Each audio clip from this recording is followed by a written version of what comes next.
Let's take a look at the third-year guard and former number 7 overall pick for the Detroit Pistons, Killian Hayes. I went back to last season and watched all 144 ball screen possessions where he had a shot attempt or a turnover. We're going to start with the three-point shooting, and I want to highlight why it's important he's able to step behind these screens when defenders go underneath.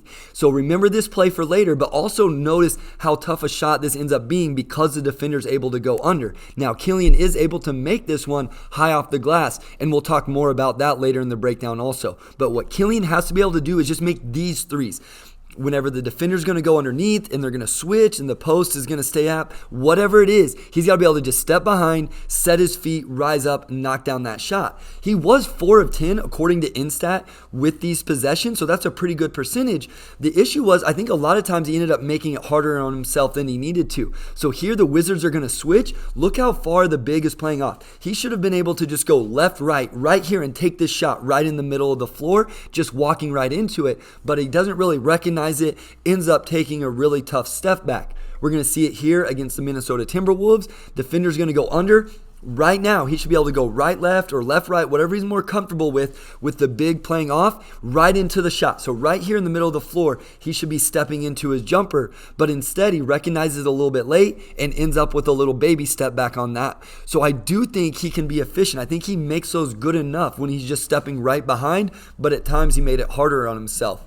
Staying with the jump shot, looking in the mid-range, he actually wasn't as good as what I thought. He was 35% overall, but he was 43% when he was in the middle of the floor, which you're going to see on a lot of these attempts. So here attacking, even the much talked about little hip turn you see there, he's able to do it, get himself on balance, and it looks really smooth. I thought the mid-range pull-up, again, right when he was in the middle of the court, looked really smooth all year long. Even with some of the misses, I thought he looked comfortable. Here you're going to see him snake a little bit, goes to a little bit of a side step back to his right, knock it down, and I really like this possession. He's going to end up missing, but watch him set up the screen with the little jab, able to use the Isaiah Stewart screen now, going to snake back to his left, and then because he elevates so much and has a high release, he's able to get it off against a lot of defenders, even though he does miss that one. So I am a believer in the mid-range jump shot.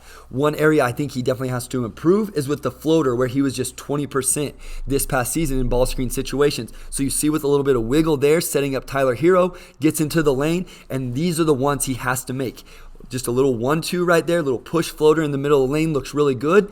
And then this is the play that goes back to the very first clip I showed you. Look at what it creates when the defender isn't able to just go under the screen and meet Killian on the other side. Look at the open floor now that he has to either force help and kick to teammates or go ahead and attack. And then right here with the little floater, which again, if he makes that adds a whole nother element to his game that's going to make him really valuable in these ball screen situations. The issue was it just wasn't efficient enough. As I mentioned earlier, just 20%. I know the spacing isn't great here with the Isaiah Livers cut, but going off 1 foot right there isn't able to knock it down. That's a shot I think he should be able to make going to his left off 1 foot. And then I mentioned it earlier with playing off the backboard. I think he struggles a little bit with these high arcing shots, putting the right type of touch, the right power, the right angle on some of these shots. He ends up missing short a lot on these attempts, and I just think that's something he could really improve, just working the backboard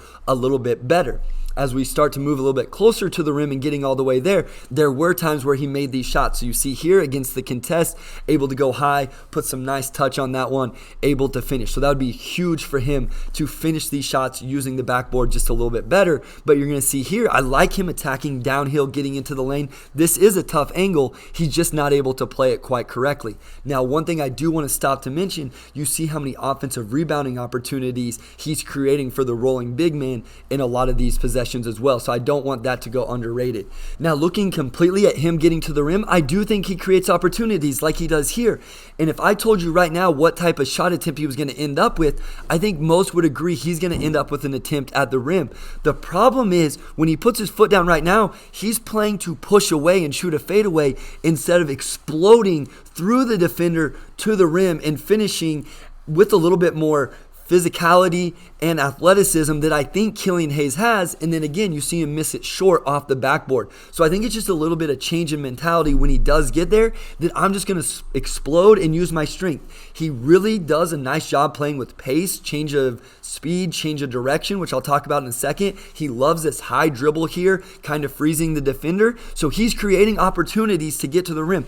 This is Bones Highland, not necessarily this weak side rim protector that he should be scared of. I think he should challenge hit Bones at the rim. And instead, he kind of goes to a finesse, tries to reverse it, ends up missing. So I think that would be huge for Killian. Just believe in his strength in his body and also his athleticism. Another thing to make note is he does have to get better with his right. He was 49% around the rim, but he only had 5 shot attempts with his right hand and had only 4 drives going to his right. He's going to end up making this mid-range pull-up, but in my opinion, I think he could have kept driving this into the lane. The defender here is going to stay on the corner, force help from somewhere else. Force this big to step over the tag, and then you have an open shooter on the weak side. But I think he has to be a little bit more aggressive. I thought this highlighted from the aerial view of the lane that he could have had there going with his right hand. Now again, he's able to rise up, knock it down, which I love and really believe in that mid-range pull-up. Continuing to talk about change of pace. So you see here, very good kind of playing this big, waiting for him to make a decision and then explode to the rim. I love that, getting all the way to the rim there. And so you see, even though teams know he's going to his left, he's still able to get there with his left. And then the change of direction. Watch this crossover right there, able to get in, ends up getting fouled. I think he's very violent and aggressive with his change of direction, which plays really nice. You're going to see it here again, refuses the screen, and then some really finesse finishes. So the same foot, same hand. So here off his left foot with his left hand, and then a little quick scoop off the glass. Really nice finish there. Here against the Bulls, we're going to see a really nice one where he goes high off the glass with the scoop. I love this, something I think Cade Cunningham could add to his game and finishing package around the rim. And then I've mentioned the athleticism. I think he has some there. We've seen it the last couple years in flashes. I'd really like to see him just believe in that a little bit more. And then one final thing, I did like him attacking switches. When he got a switch, I felt like he tried to be aggressive and attack. So there again, you see that nice change of direction, get into the lane, high off the glass, not able to play it just right. There you see an offensive rebound opportunity for a big.